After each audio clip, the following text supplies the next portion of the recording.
Bonjour à toutes et à tous, soyez les bienvenus pour ce troisième épisode de notre série de cours consacrée à la femme dans l'ésotérisme. On est très heureux de vous retrouver, Michel Desailly et moi, Michel qui nous rejoint sur l'antenne de Nuria TV pour partager à nouveau ses connaissances, son savoir sur tous ces domaines ésotériques. Et donc je suis très heureux de l'accueillir à nouveau sur Nuria TV pour partager tout ça avec nous. Bonjour Michel, comment vas-tu ? Bonjour Guillaume, écoute, ça va très bien, malgré le débordement total que j'ai à cause de toutes les conférences justement, mais on n'oublie pas Nuria TV pour autant, donc voilà, il y en a pour Nuria aussi dans l'ensemble de toutes les conférences que je fais. Hein. Et on ne te remerciera jamais assez de nous consacrer un peu de temps au milieu de l'emploi du temps de ministre que voilà. Je sais être le tien. Voilà, et donc, pour les Nuréens, Nuréennes, il faut aussi des conférences particulières. Et puis, toujours bienvenue à tous les chercheurs de vérité, de lumière et d'amour, vu que là, on va parler de l'amour, donc c'est au sens propre des chercheurs d'amour, avec un amour un peu spécial en parlant du Moyen-Âge, parce que bien sûr, c'est pas l'amour tel qu'il existe aujourd'hui. Hein. Les choses ont quelque peu changé, donc aujourd'hui, le cours d'aujourd'hui, c'est on cible la période du Moyen-Âge.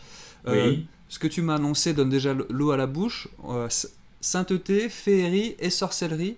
Je te laisse nous dire en quelques mots ce qu'on va voir au cours de l'heure et demie qui va suivre. Donc, bien sûr, quand on parle du Moyen-Âge, on fait allusion beaucoup aux saintes, aux cathédrales, à l'église et tout ce qui s'ensuit, mais on a brûlé aussi beaucoup de sorcières, et puis c'est quand même une période où on croyait au surnaturel et à la féerie, donc puisque justement les fées et autres esprits surnaturels, dont le symbole peut être par exemple la fée serpente Mélusine, et quand même cette époque-là. Donc on va traiter un petit peu de ces sujets, dont l'amour courtois, qui est quand même quelque chose d'extraordinaire pour le Moyen-Âge. Vu l'époque, on va voir qu'il y a un contraste entre la dureté et les guerres de l'époque, et puis inventer cette sorte d'amour éthéré qu'est l'amour courtois. Et qui a quand même occupé toutes les cours d'amour pendant moins de siècles.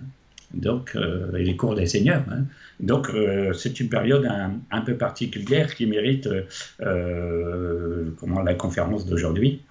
Je vais revenir un petit peu sur la dernière fois, parce que vous vous rappelez que dans la dernière fois, on avait terminé par le massacre abominable d'Hypatie, à Alexandrie, qui était une astronome, une mathématicienne, une pythagoricienne et tout ce qui s'ensuit, que les fanatiques de l'Église catholique qui commençaient à triompher à l'époque au 5e siècle, ça s'est passé en 415, avaient lynché cette malheureuse. Et donc une version que j'avais lue, c'est qu'on l'avait lapidée avec des coquilles d'huîtres, et puis qu'on l'avait plus ou moins lynchée complètement. Mm-hmm. Et donc, une autre chose que j'ai lue depuis, excusez de ne pas l'avoir lue pour la fois précédente, c'est qu'elle a été attaquée et agressée par des dizaines d'hommes, bien sûr, cathos, à la sortie de ses cours, du dernier cours qu'elle avait donné, pourquoi c'est le dernier, donc lynchée, et ensuite, ils l'ont tellement lynché qu'ils l'ont réduit en bouillie et raclé ses os avec des coquilles d'huîtres. Ah ouais, c'est tout aussi trash que ce que tu nous as dit la dernière fois. Et alors les os et la bouillie de corps restant ont ensuite été incinérés. Donc au sens propre, il n'est rien resté que cette Hypatie, même pas de quoi mettre dans une tombe. Donc là, c'était une volonté d'élimination totale.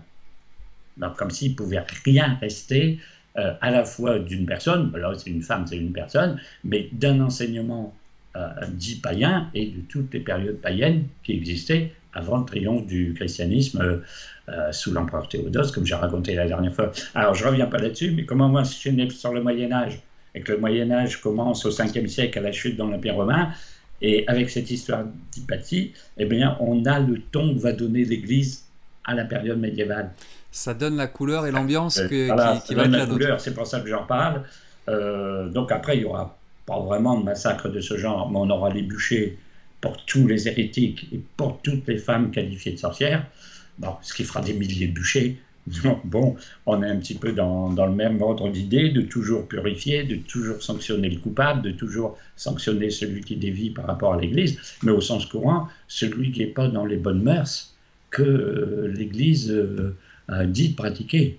Hein. Donc on sait qu'en gros, on ne va pas revenir à Saint Paul et Saint Pierre, donc les deux personnages de l'Église officielle, d'ailleurs on en avait parlé, j'avais donné des citations totalement misogynes. Hein. On se souvient que oui, la période catholique, début du catholicisme, ne faisait pas la part belle aux femmes. Elles sont dans la Bible, hein, et comme quoi on les passe sous silence aujourd'hui pour dire on n'est pas aussi contre la femme que ça. Bon, vous voyez bien les phrases, c'était épouvantable, mais ça donnait le ton à l'époque un peu. Ce qui est condamné, c'est le corps. Ce qui est condamné, c'est la sexualité. Alors il y a des mariages, l'Église le sacralise même le mariage, mais à condition que ce soit pour la procréation. Dire, mais alors l'homme et la femme peuvent-ils avoir du plaisir en dehors de faire la procréation, la prolongation de l'espèce, comme on dit? Ben non.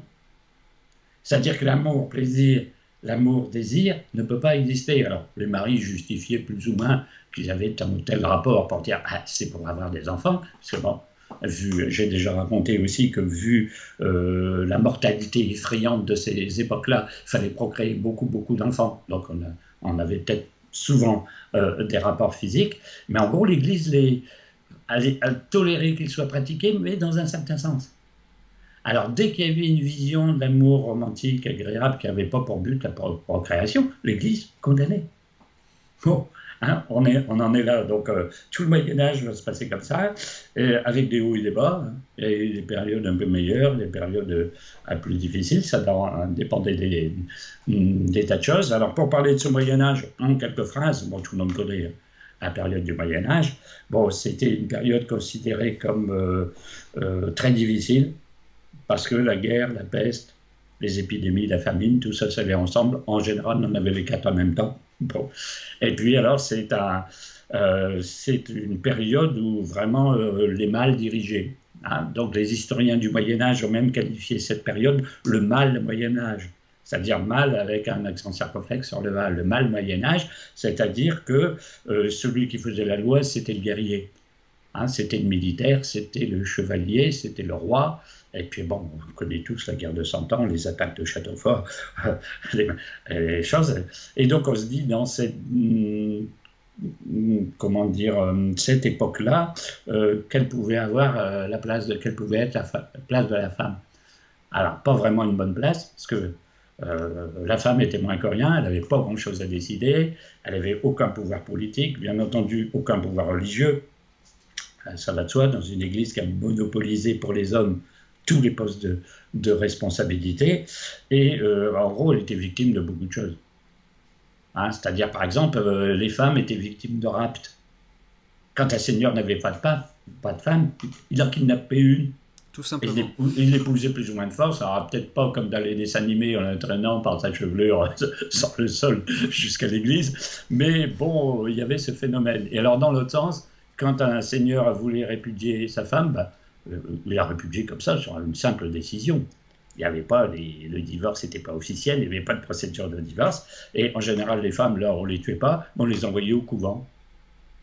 Donc, elles étaient plus ou moins séquestrées, entre guillemets. Elles n'avaient aucune vocation religieuse, bien entendu.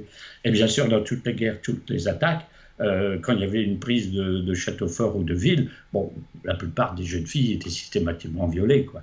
Hein. Alors, comme il y avait toujours réciprocité, en gros, un seigneur était attaqué, quand après il pouvait se venger, attaquer le précédent, faisait la même chose de l'autre côté, c'était épouvantable. Et au milieu de tout ça, donc quelque chose de très guerrier, eh bien, on a l'amour courtois, qui est quelque chose dans son essence totalement raffiné. La femme est idéalisée, on verra après ce que c'est. Et donc, on a, jusqu'à aujourd'hui, malheureusement, à l'école, cette vision-là du Moyen-Âge. Bon. Et puis les historiens, quand même, ont travaillé un petit peu, se sont aperçus que ce n'était pas si noir que ça, qu'il y avait beaucoup plus de choses intéressantes, beaucoup plus de culture qu'on croyait, et puis des œuvres d'art immenses, hein, puisqu'il y a les sculptures, les cathédrales, les peintures, etc. Mais même au sujet féminin qui nous concerne aujourd'hui, la femme a eu beaucoup plus d'importance qu'on croyait. Donc il y a des célébrités Dans le domaine des saintes, vous avez par exemple Hildegarde de Bingen. Hildegarde de Bingen, c'est l'une des plus grandes saintes du Moyen-Âge. Ah, vous avez la fameuse Aliénor d'Aquitaine. Ah, c'était une très forte tête, qui a été l'épouse de deux rois. Elle était à la fois reine de France et reine d'Angleterre. Bon, etc. Il y avait Christine de Pisan qui était une poétesse. Bon, etc., etc. Puis il y a la fameuse Jeanne d'Arc. Donc, on s'est dit, on va voir Jeanne d'Arc après. Donc, on s'est dit, il y a quand même des femmes qui, alors pour les cathares, la fameuse Esclarmonde de Foix, la parfaite cathare, l'égérie de tous les cathares, etc. On s'est dit, bon, il y a quand même des femmes qui sont sorties de l'ordinaire. Alors, on peut se dire, oui, mais une dizaine de célébrités. Mais en fait, beaucoup plus. C'est-à-dire que les femmes ont beaucoup plus participé à la vie sociale, politique et même guerrière de l'époque. Bon, ce qui ne se sait pas, par exemple, si on prend les croisades, on dit les guerriers, les chevaliers, les nobles et même le roi de France ou Godefroy de Bouillon, tout ça, sont dans la croisade, mais c'était suivi plein de femmes. Parce qu'un seigneur, il emmenait son épouse, il emmenait sa sœur, il emmenait sa fille, il emmenait X, Y quand il pouvait. Bon. Alors, ce qu'on ne sait pas, c'est que les femmes pouvaient faire le vœu de croisade. C'est-à-dire si elles étaient veuves, si elles étaient seules, même, alors forcément, si elles avaient un mari avec l'autorisation du mari, pouvaient aller à la croisade. Il fallait l'autorisation de l'évêque. Bon, plus il y avait de gens qui allaient à la croisade, plus on était content, mais les femmes y allaient, même à titre individuel. Bon. Alors, bien sûr, elles ne faisaient pas combattre, elles ne tiraient pas l'épée avec les musulmans, etc. Alors, les hommes y allaient pour se tailler des fiefs, pour se couvrir de gloire, comme tous les chevaliers ils sont allés là-bas, et la femme y allait pour son salut. C'est-à-dire, en clair, elle avait fait le pèlerinage de Jérusalem. Mais ça montrait une certaine autonomie, quand même.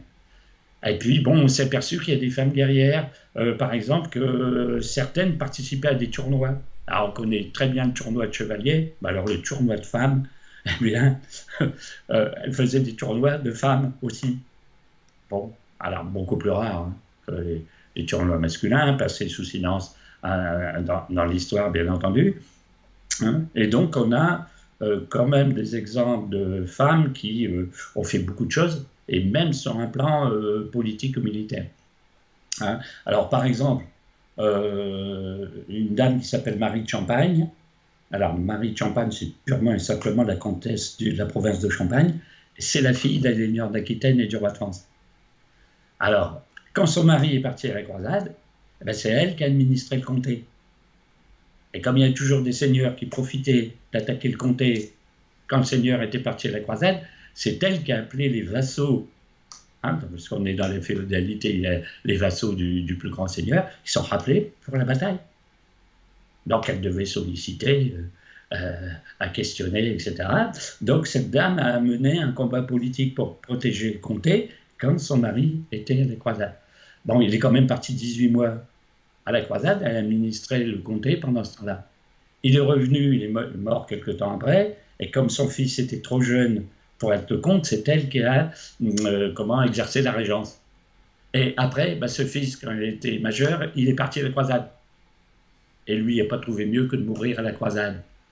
Résultat, pendant tout le temps de la croisade, et pendant la régence, et la régence après sa mort, la fameuse comtesse de Champagne administrer le comté. Donc ça veut dire un rôle politique. Et admis, à l'époque, là on peut dire oui, mais c'est parce qu'il n'y avait pas d'hommes sur place et elle ne pouvait pas faire autrement, mais on l'a laissé diriger. Alors comme elle était dans la région de Troyes, alors Troyes c'est très important, au Moyen-Âge c'était une très grande ville, il y avait des foires de champagne, ça se passait à Troyes, l'histoire des Templiers se passe à Troyes, puisque c'est le concile de Troyes qui officialise le démarrage de l'ordre des Templiers, puis les fameux Saint-Bernard, Hugues de Payns, tout ça, ce sont de la région Champagne. Donc c'était une province quand même très importante. Alors qu'est-ce qu'il y a rapport avec l'histoire d'aujourd'hui? D'abord qu'on a l'exemple d'une femme politique dans une période où on ne lui laissait aucune place, mais elle s'est préoccupée de poésie, de mécénat, et de choses comme ça, de troubadours, et de tout ce qui s'ensuit. Comme sa mère, c'est Aliénor d'Aquitaine, et que c'est l'Aquitaine, et que c'était bourré de troubadours par là, sa fille a été mise dans l'ambiance un petit peu dans sa jeunesse, elle voulait des troubadours à sa cour.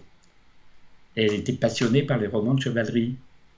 Et c'est elle qui a demandé au fameux Chrétien de Troyes, un auteur qui s'appelle Chrétien justement de Troyes, d'écrire un roman de chevalerie.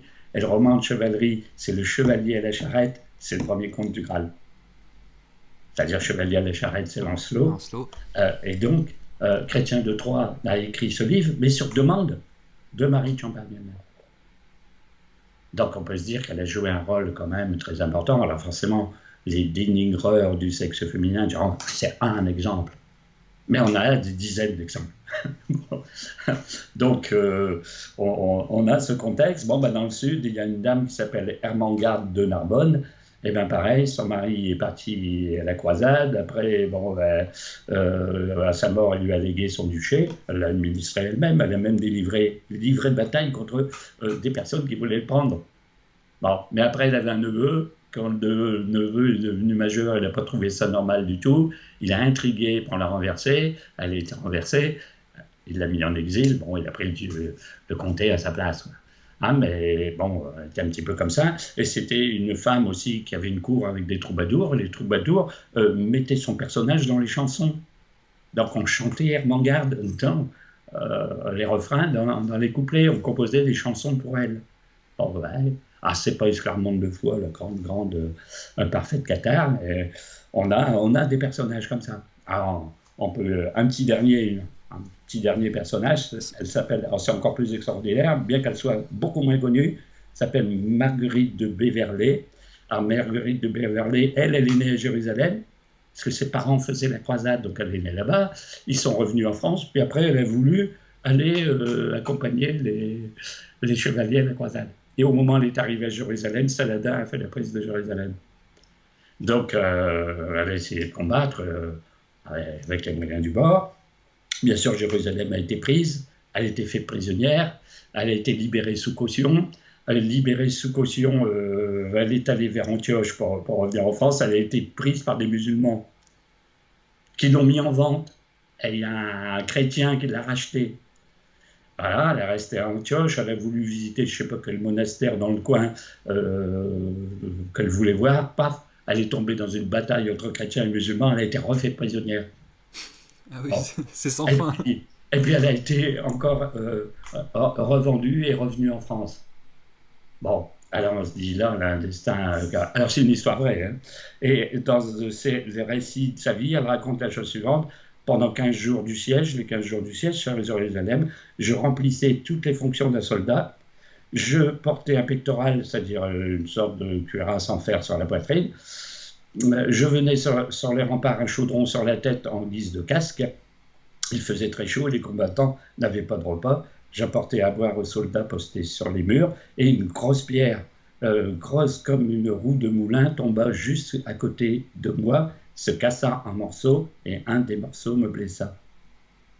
Donc on voit bien que là, la dame était sur les créneaux avec une sorte de casque et encourageait les combattants, leur donnait à boire, ramasser les blessés et tout ce qui s'ensuit. Alors, comme c'est une histoire vraie, il s'est dit, vous voyez bien que Alors, on ne pense pas que les femmes dégainaient les épées et se battaient sur les murailles avec les guerriers ennemis, mais participaient vraiment aux défenses des villes et aux batailles. Donc là, on a quelques exemples de femmes qui ont fait plus que d'être à filer la laine et à soigner les enfants dans les maisons. Alors forcément, les paysannes, oui, parce que ce n'est pas les paysannes qui faisaient ça.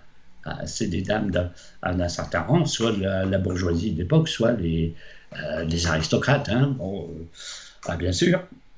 Alors bien sûr, ce n'est pas la première fois qu'on voit des guerrières dans l'histoire. Hein. On a les femmes des Vikings, parce que quand on dit toujours les Vikings attaquaient une ville ou un village et qu'on les voit charger, on s'est aperçu quand on croisait le fer avec eux, qu'on arrivait à en tuer un, qu'on a enlevé les casques et les armures, il y avait des femmes dans les combattants.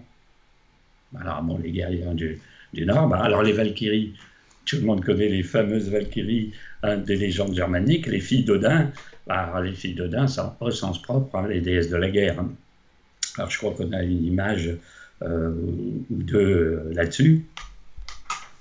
Donc voilà, alors on a une superbe chevauchée des Valkyries, là je crois, sur l'image. Hein. Et donc, alors, on va pas faire la conférence sur les Valkyries. Hein. Il y a un exposé là-dessus dans une de mes conférences sur ma chaîne qui s'appelle Histoire secrète de l'Allemagne, il y a les Valkyries, mais elle venait chercher les guerriers tombés en héros sur le champ de bataille, pour les emmener au paradis d'Odin. Et ces guerriers qui vivaient au Valhalla en compagnie d'Odin participeraient au combat général des forces de lumière contre les forces de ténèbres à la fin des temps. Ce qu'on dit beaucoup moins, c'est qu'elle désignait le guerrier qui devait mourir avant de venir s'en emparer. C'est-à-dire qu'on sacrifiait un ou plusieurs, des dizaines, de héros avant que le guerrier qui devait mourir était en fait privilégié, parce qu'il montait au paradis avec les dieux nordiques. Et donc elles avaient un rôle très, très, très important. On y croyait dur comme fer à leur existence. Alors la plus célèbre, je passe, mais c'est Brunhilde, la fille d'Odin que Siegfried voulait comme épouse, etc. etc. Donc des femmes guerrières existaient, alors soit dans les mythologies, soit dans les contes, mais en réalité, cette Marie de Champagne a vraiment existé, cette dame appelée Marguerite a vraiment existé.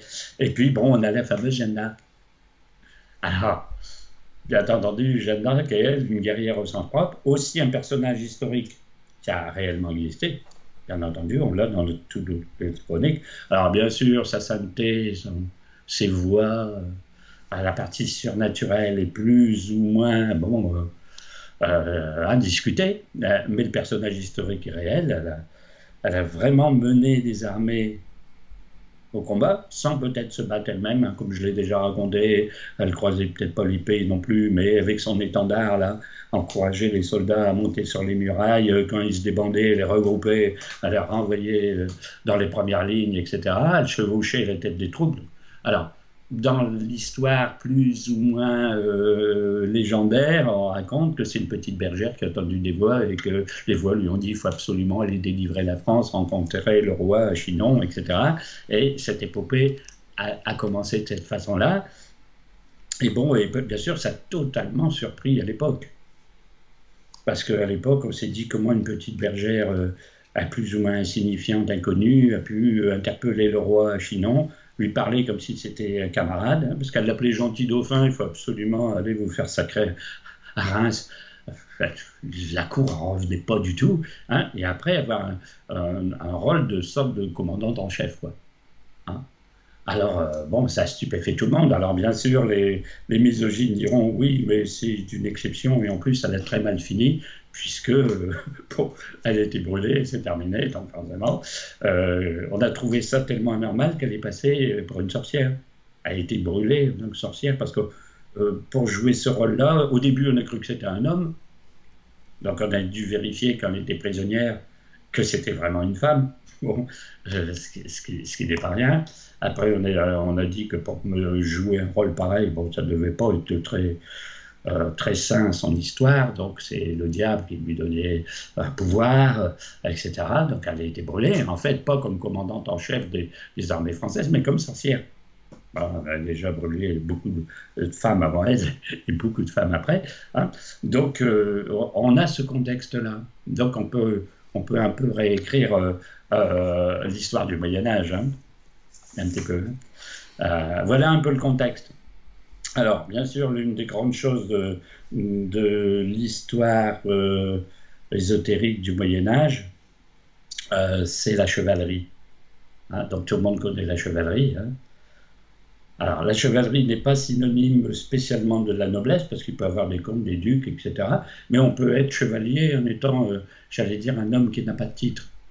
Il suffit d'avoir fait un acte de bravoure sur le champ de bataille, avoir défendu une cité, etc. Si le roi ou le duc, machin, vous adoube chevalier, vous devenez chevalier. Donc on peut être d'un rang inférieur dans la société et être chevalier. Alors on conçoit tous le chevalier par rapport au livre d'histoire, avec le casque, l'armure, le bouclier avec le blason, la lance et bien sûr le cheval. Donc le chevalier participe aux batailles, les fameuses charges de cavalerie, et puis les tournois, donc c'est très guerrier aussi, sauf qu'il y a d'autres dimensions. C'est-à-dire qu'il y a un code de l'honneur, le chevalier doit oublier à telle chose, comme on dit au sens propre, hein, défendre la veuve et l'orphelin, défendre les causes justes, soulager les pauvres, combattre le méchant, à la rigueur combattre le dragon, combattre ceci, combattre cela, faire une œuvre, j'allais dire, bénéfique, une œuvre pieuse, parce que le chevalier est censé être très croyant à la messe, prier Jésus-Christ, la Sainte Vierge, etc. Hein, mais il y a aussi une philosophie, c'est-à-dire il y a une conception du monde, et on dit aussi qu'il y a une initiation. C'est-à-dire que c'était ce qu'on appelait la chevalerie. On ne peut pas dire en ordre parce que ce n'était pas constitué en ordre, mais une sorte de confrérie d'une élite chevaleresque. On était chevaleresque, l'esprit chevaleresque au sens propre, et on pense que ce que apprenaient ces chevaliers, c'était une sorte d'initiation. Donc c'est très intéressant parce que ce n'est pas simplement... disons, faire une œuvre militaire. Alors on va retrouver ces chevaliers et l'idéal grandiose qui va durer, même quand il n'y aura plus de chevalerie, on continuera à idéaliser la chevalerie en voulant une épée, un blason, un étendard, comme c'était à cette époque-là. En gros, la grosse période de la chevalerie, c'est 11e, 14e. Après, avec le Moyen-Âge, les Templiers, etc., s'effondrera la chevalerie aussi. Hein, mais l'idéal continuera. Hein, on voudra être chevalier presque à toutes les époques. Le dernier grand chevalier étant censé être Bayard. Et quand on est dans l'histoire de Bayard sous François Ier, on est déjà au XVIe siècle. Mais il n'y a plus vraiment de chevalier au sens de chevalier du roi Arthur, par exemple. Hein. Alors, dans cette chevalerie très idéalisée, hein, pas seulement parce qu'elle combat, alors elle participe aux batailles avec les armées royales, ducales et tout ce qui s'ensuit, parce qu'elle a une philosophie, un sens de l'honneur, tout ce qui s'ensuit. Alors on s'est mis à partir du XIe siècle à écrire, Xe même, à écrire des textes avec, disons, les exploits des chevaliers, des aventures dans des textes. Alors, pas forcément toujours dans des textes. Au début, les troubadours chantaient l'épopée d'un tel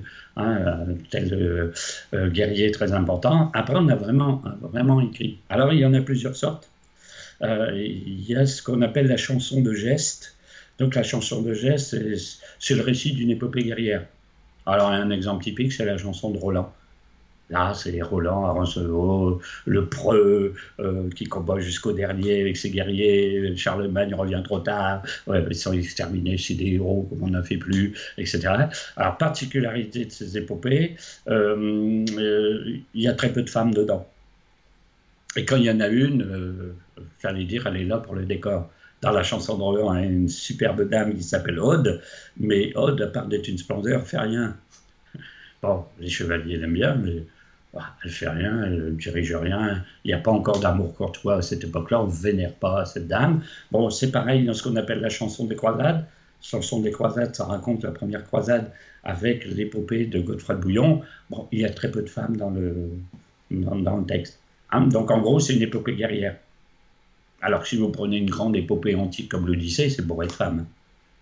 Vous avez Circé, Calypso, Nausicaa, Pénélope, etc.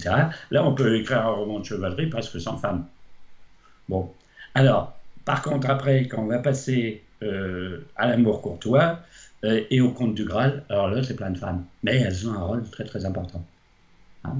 Alors, la grande vogue, là, 11e, 12e, 13e siècle, ce sont les contes du Graal. Et bien sûr, l'histoire est très connue. Alors bien sûr, le but de l'exposé d'aujourd'hui, c'est pas de faire le récit du Graal, qu'est-ce que c'est, tous les épisodes, parce qu'il y en a des centaines, hein, parce que comme ça s'est étalé sur plusieurs siècles avec tout plein d'auteurs différents qui ont plus ou moins modifié. À un moment, on l'a fait plus à une sauce chrétienne, à un moment, elle était plus à une sauce germanique, à un moment, elle est plus à telle ou telle sauce. Bon, c'est très mélangé. Alors, je ne reviens pas là-dessus. Hein. Il y a une matière celtique, il y a une matière française, il y a une matière germanique pour voir un peu des variantes. Mais c'est toujours les chevaliers, c'est toujours des aventures, c'est toujours des combats avec un dragon, hein, des chevaliers félons, des ceci et cela. Mais bien sûr, le thème central, c'est la quête du Graal. Hein, donc là, il y a une différence avec les chansons de gestes à l'épopée guerrière, c'est que là, hein, on cherche quelque chose. Il y a donc une dimension supérieure. On ne donne pas seulement des coups d'épée. Les chevaliers sont à la recherche d'un objet magique, transcendant, hein, qui est la coupe du Graal. Ce qui nécessite bien sûr beaucoup d'aventures. Donc dans l'histoire, ça commence par l'histoire du roi Amfortas. Amfortas, on appelle le roi blessé ou méhénier. Le roi est censé être blessé à la cuisse. Et à l'époque, on croyait, comme dans les religions antiques, que quand le roi était atteint d'un problème, d'une maladie, d'une carence peut-être mentale, etc., son royaume subissait la même chose. C'est-à-dire, en gros, le roi totalement pur avait un bon royaume, le roi totalement fort avait un très puissant royaume, et puis le roi atteint d'une maladie ou faible avait un royaume du même genre. Et donc, on appelle dans le Graal le royaume du roi Amfortas, la terre gaste, c'est-à-dire la terre abîmée, la terre maudite, etc. Qu'est-ce qui peut guérir le roi? Il faut trouver quelqu'un qui guérisse le roi, et les chevaliers doivent lui rapporter soit le moyen de le guérir, s'il voit le Graal, il va ressusciter tout de suite, bien entendu, soit à trouver un moyen de lui enlever sa maladie, soit de le remplacer. C'est-à-dire le chevalier pur, totalement transcendant, peut remplacer le roi, le royaume est renouvelé, etc. Et c'est pour ça que les chevaliers partent à la quête du Graal, qu'ils vont trouver ou pas trouver, chercher, se perdre dans les forêts, et tout ce qui s'ensuit. Hein, mais c'est cette histoire-là. Bon, maintenant, comme on a cherché quelle maladie pouvait bien avoir ce roi qui était blessé à la cuisse, on a pensé qu'il avait eu plus ou moins une blessure sexuelle. C'est-à-dire, ayant une blessure sexuelle, devenait plus ou moins impuissant, et son royaume subissait le même sort. Il se tomberait dans une sorte de décrépitude. Il fallait rendre la virilité au roi. Donc, on est dans une symbolique quand même sexuelle quelque part. Et pareil pour la coupe du Graal. Alors, si on voit la coupe du Graal là dans les images, tout le monde sait que c'est une coupe, sauf dans l'auteur qui s'appelle Wolfram von Eschenbach, pour qui le Graal est une pierre et que c'est la pierre philosophale. Là, on est en pleine alchimie, en plein ésotérisme, mais bon, on a disons en général la coupe. Hein. Alors tout le monde sait que dans cette coupe est censé être le sang du Christ, hein, c'est-à-dire qu'à la scène, à la crucifixion, Joseph d'Arimathie aurait recueilli le sang du Christ et mis dans une coupe, etc. Forcément, ce sang est magique. Si on voit le sang du Christ, eh bien, on est complètement ressuscité aussi, hein, bien entendu, dans la légende. Hein. Et alors, ce Graal étant une coupe, forcément, c'est une symbolique féminine. C'est-à-dire que tout ce qui est coupe, vase, urne, chose qui a un contenu, bon, on peut se dire que c'est une symbolique féminine. Hein, c'est-à-dire que, bon, ça a toujours le même sens, la cavité, le creux. On a vu dans le premier exposé, la grotte, la crèche, la caverne, c'est féminin, et tout ce qui est montagne, pointe, etc., c'est masculin. Donc là, on a bien une coupe, car un réceptacle de vie. On dit que Marie est la coupe, bien entendu, qui a mis au monde le Sauveur. Hein, donc on est toujours dans la même symbolique. Et quand il y a dans un épisode qui est Perceval, je ne suis pas sûr qu'on a Perceval là, dans les images, eh bien, Perceval assiste, lui, alors ça se passe en plusieurs fois son histoire. Au tout début, il est invité dans un château, il va dans ce château, il voit le cortège du Graal. Mais il ne sait pas ce que c'est. Il ne comprend pas ce qui se passe, il voit un défilé, alors il y a un homme qui porte une lance ensanglantée, et après, il y a ce qu'on appelle la porteuse du Graal, la dame qui porte la coupe. Hein. Et ensuite, il y a un autre personnage qui porte ce qu'on appelle le tailloir, c'est-à-dire un grand plat. Alors, je ne sais pas trop ce qu'il y a dedans, je les vois passer le cortège. Il ne sait pas ce que c'est, il ne pose pas de questions. Après, des tas de péripéties le feront chercher ce Graal en question. Et alors lui le trouvera par rapport à tous les autres chevaliers qui ont failli, qui n'ont pas atteint le Graal, etc. Lui le verra. Alors il y a plusieurs versions. Il y a une version qui dit qu'il le voit et le prend. Puis d'autres qu'il l'a vu, mais il n'a pas eu le droit de s'en emparer. Alors le seul vrai chevalier qui a eu le droit de voir le Graal et de le prendre, s'appelle Galad. C'est le fils de Perceval, Parsifal. Hein, donc il y a plusieurs versions. Il y en a qui ont voulu finir, rajouter une suite, faire toute une histoire de ce genre. Hein, donc le Graal, c'est tout ça. En gros, alors les histoires sont très très nombreuses, hein, bien entendu, et ça avait un succès considérable. À cette époque-là, les 2 ou 3 siècles en question dont j'ai parlé, on lisait les contes du Graal. Peut-être pas tous les textes, mais on en lisait beaucoup. Les femmes les lisaient aussi, parce qu'au cours des châteaux, ben, il y avait quelqu'un qui faisait le lecteur ou autre, on les mettait en chanson, etc. Donc c'était très, très diffusé, mais lu même en dehors de la noblesse. C'est-à-dire tous ceux qui voulaient lire quelque chose, on lisait un conte du Graal, on lisait le chevalier à la charrette, etc., etc. Donc c'est très intéressant, bien entendu. Pour tous les épisodes, ben, voir ma vidéo. Alors, ces contes du Graal sont très liés à l'amour courtois. On peut être dans l'amour courtois sans être à la quête du Graal, mais les deux sont plus ou moins liés puisque les chevaliers qui participent à cette quête et les chevaliers de la table ronde sont censés, vivre l'amour courtois. Hein, ce sont des chevaliers courtois, si l'on peut dire.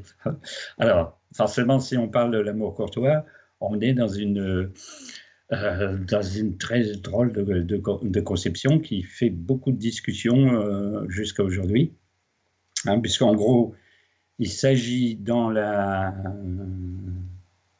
base de cette conception de prendre une femme qui sera la dame de ses pensées et pour qui on va faire des exploits. C'est-à-dire, en gros, on combat, on livre bataille, on fantasme tout le temps sur la dame de sa pensée. Alors vous allez dire, ça c'est pas grave, je suis amoureux d'une femme, c'est la dame de ma pensée, elle me demande de faire telle chose, je le fais, je pense tous les jours à elle, je le fais, etc.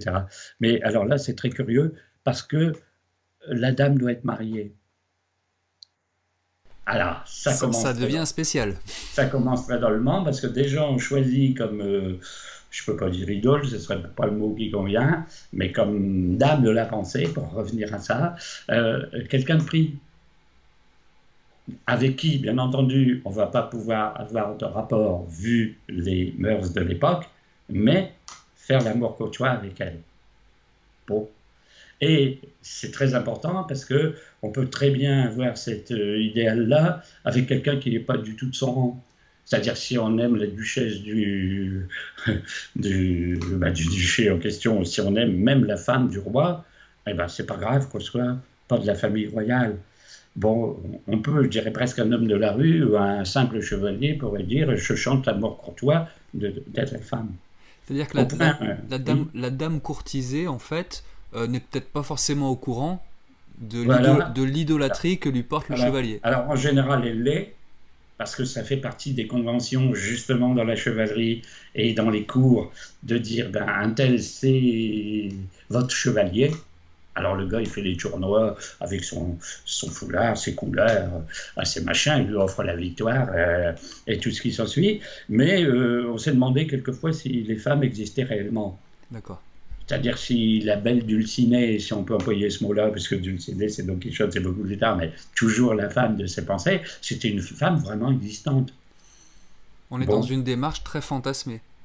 Alors, c'est pour ça que ceux qui dénigrent, on dit que ça tient de l'ordre de fantasme, mais aucune chose réelle là-dedans. Enfin, comme toutes ces cours avaient ces conceptions-là et que tous les livres se diffusaient, c'est que ça créait un engouement quand même, même si ça ne se passait pas vraiment. Parce que si on est dans les contes du Graal, on va se dire, oui, mais ça reste un roman, ça ne se passait pas comme ça dans la réalité. Mais on pense que si, vu l'ampleur du phénomène. On pouvait même avoir une princesse dont on avait entendu parler, mais qu'on n'avait jamais vue.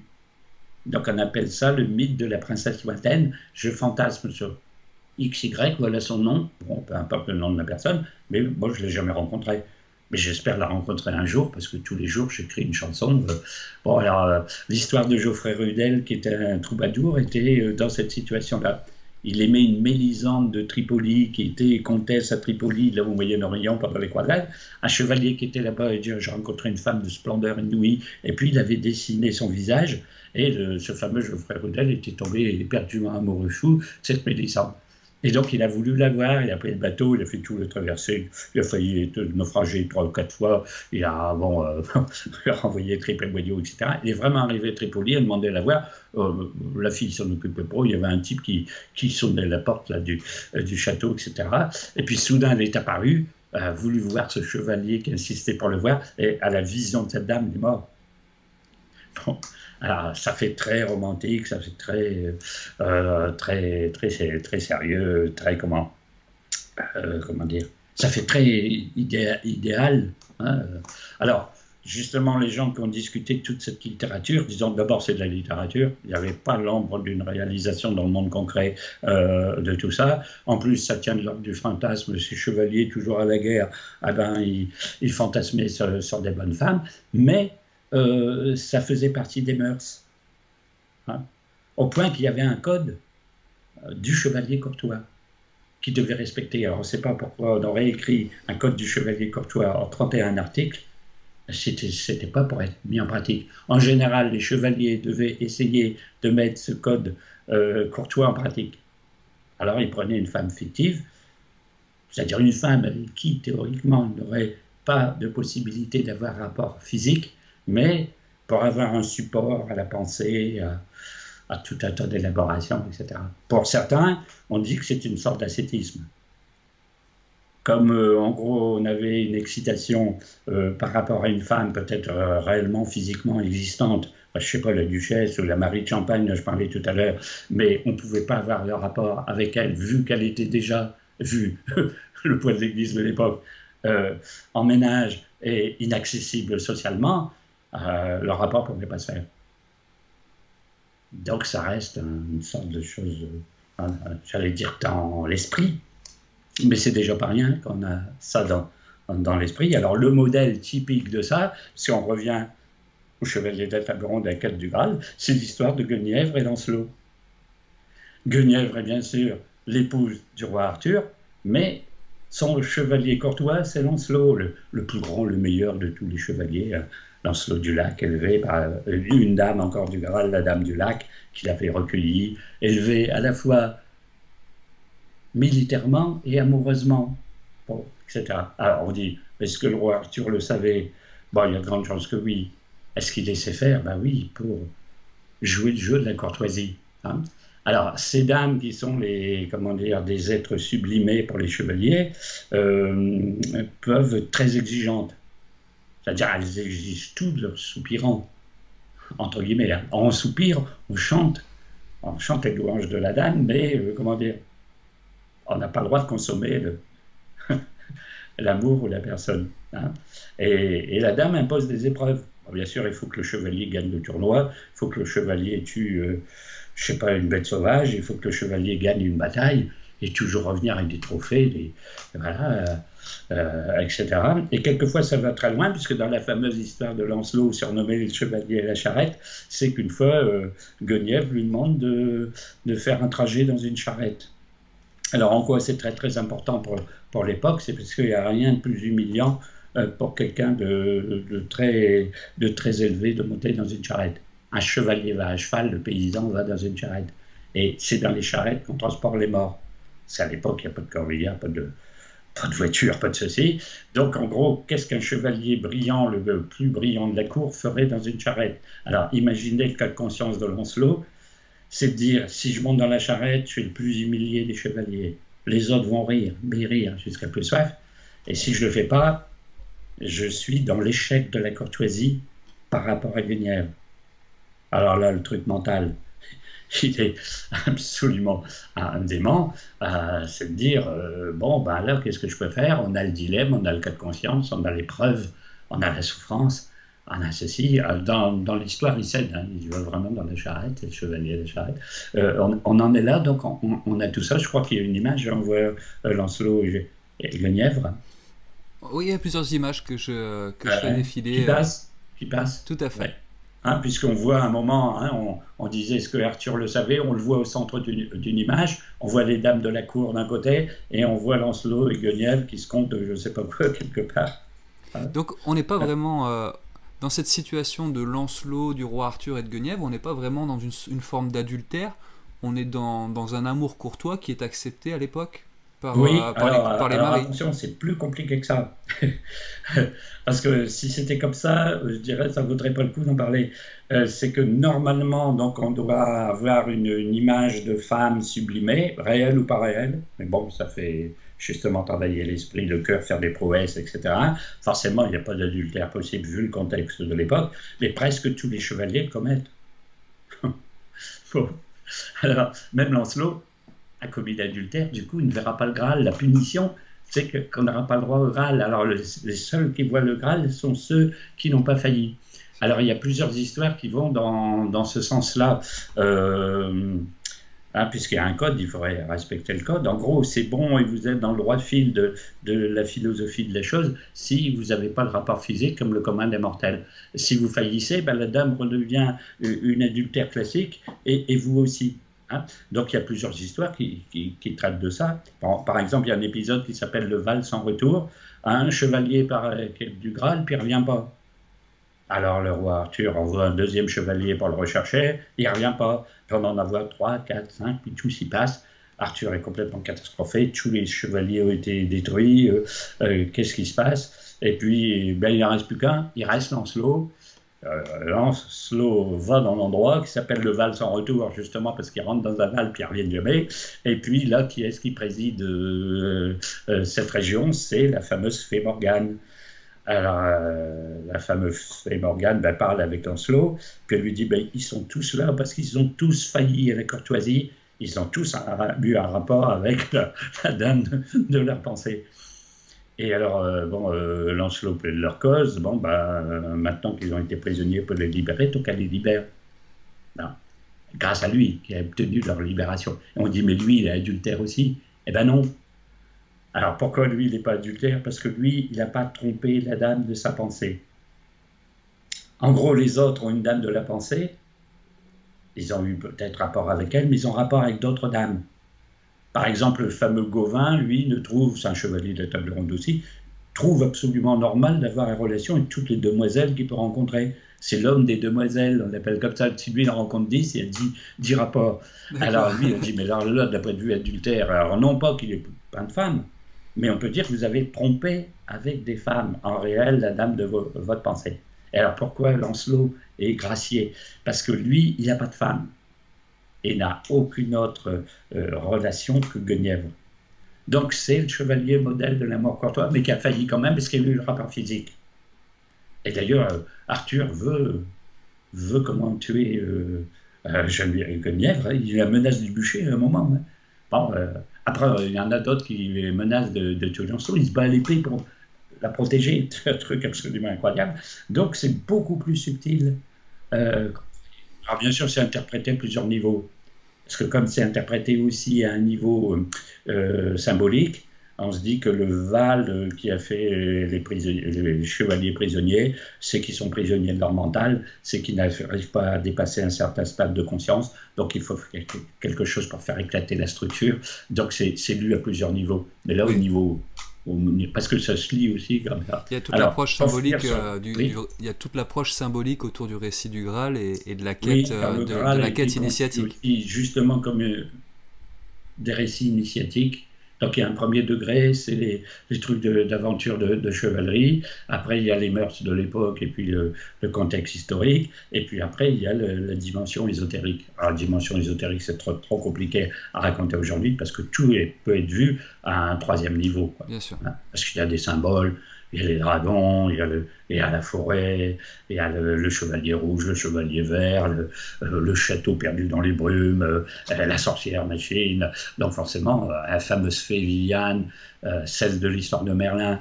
Donc elle, c'est la bonne fée, parce qu'elle a rencontré Merlin à Brocéliande, près de la fontaine sacrée, ils se sont liés, elle a demandé à Merlin de lui enseigner tous les secrets de la nature, les plantes, de la magie, etc. Puis à la fin, elle est devenue tellement forte qu'elle a emprisonné Merlin dans une bulle d'air.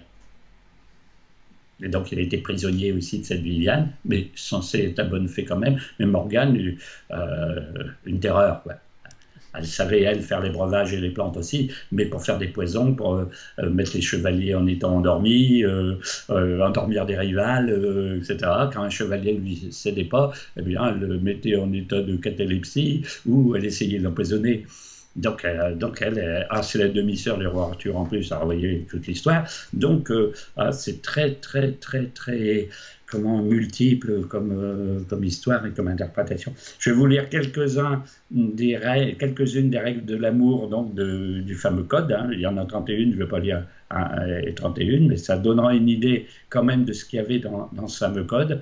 Par exemple, le premier précepte, c'est le prétexte de mariage n'est pas une excuse valable contre l'amour. Donc dire j'aime une telle, ah oui, mais elle est mariée, eh bien le prétexte du mariage n'est pas une excuse valable contre l'amour. C'est-à-dire que ce n'est pas le fait d'être marié qui doit empêcher des gens de s'aimer. C'est spécial. Alors forcément, vu l'époque, l'Église qui a entendu ou lu, même si ça ne se faisait pas, mais lu dans des textes, des choses comme ça, c'était pas fameux.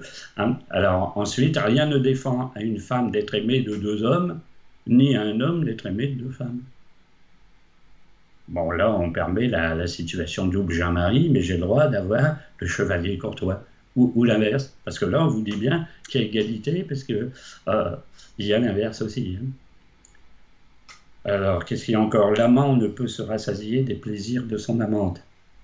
Alors, à l'époque, on dit l'amant ne peut se rassasier des plaisirs de son amante, c'est bien le plaisir qui est premier, et pas la procréation, parce qu'il n'y a pas de procréation dans l'amour courtois. Si la reine procrée, elle procrée avec son mari, mais pas avec le chevalier courtois. L'amant véritable est toujours absorbé par l'image de son amante. On voit perpétuellement avec une idée fixe pour cette dame, toujours la dame de la pensée. L'amant ne saurait rien refuser à son amante. Bon, on a vu Lancelot monte dans une charrette, elle ne peut pas refuser. Une autre, je ne sais pas, trempe-toi dans l'eau glacée, il se trempe dans l'eau glacée. Une autre, ramène-moi la peau d'un dragon, ramène la peau d'un dragon, elle ne peut rien refuser à l'amante, sinon on échoue dans la courtoisie. Il ne faut pas que la dame soit une peau de vache, sinon on est mal embarqué. Il y en a qui, paraît-il, l'été. Une conquête facile rend l'amour sans valeur, et une conquête difficile lui donne du prix. D'où, bien sûr, l'idée que c'est le parcours du combattant, c'est des épreuves, on n'est pas là béat en contemplation, on fait vraiment des actes, on fait quelque chose. Il n'aime pas vraiment celui qui possède une trop grande luxure. Donc là, on dit aussi, attention, c'est mesuré, c'est limité, c'est ceci, c'est cela. Donc on a toute une série de préceptes de ce genre-là, quand même une trentaine, que le chevalier est censé exécuter, et pas la moitié. Bon, il y en a aussi sur la jalousie. Si le chevalier n'éprouve pas de sa jalousie, bien c'est qu'il n'aime pas vraiment. Bon, là, je ne suis pas d'accord totalement avec ça. Je ne vois pas comment la jalousie serait une preuve d'amour, mais là, la dame dit bien, s'il n'y a pas de jalousie, c'est que, bon, c'est pas tellement autre chose. Alors, on voit que tout est comme ça. On est dans une forme d'amour qui est très passionnelle. La jalousie, l'idée fixe... Oui. Alors justement, c'est interprété à tout plein de niveaux, forcément à tout plein de niveaux. Est-ce que c'était, un idéal? Est-ce que c'était un jeu? Est-ce que c'est du masochisme pour les chevaliers qui jouaient le rôle de l'amour courtois à la cour? Est-ce que c'est un divertissement à la cour? Est-ce que c'était vraiment quelque chose qu'on croyait que le chevalier, s'il faisait tout ça, visiblement, s'il réussissait, il progressait sacrément sur le plan de la conscience. Parce qu'il passait des épreuves, quelquefois c'était trop douloureux, quelquefois il était au bord de tout lâcher, il ne devait jamais céder à la tentation physique. Je veux dire que c'est pour ça qu'on dit que ça pouvait être un parcours initiatique. Mais aussi que le personnage central, c'était la femme. C'est-à-dire on n'a rien fait de tout ça pour un homme. Non, on faisait ça pour, comme on dit, la dame. Alors c'est très curieux aussi d'appeler la dame, parce que les troubadours appelaient toujours leur idéal féminin la dame. Et dans l'amour courtois, c'est la dame de sa pensée. Alors certains ont dit, vous voyez, il y a un rapport avec Notre-Dame. Parce que pourquoi la Vierge Marie, avant, les églises s'appelaient Église de Sainte-Marie, et à partir justement du XIe et XIIe siècle, on les a appelés Notre-Dame. Alors, paraît-il, c'est pas paraît-il, c'est vrai, c'est Saint Bernard qui aurait relancé en Occident le culte de la Vierge Marie au XIIe siècle. Et avec lui, les Templiers.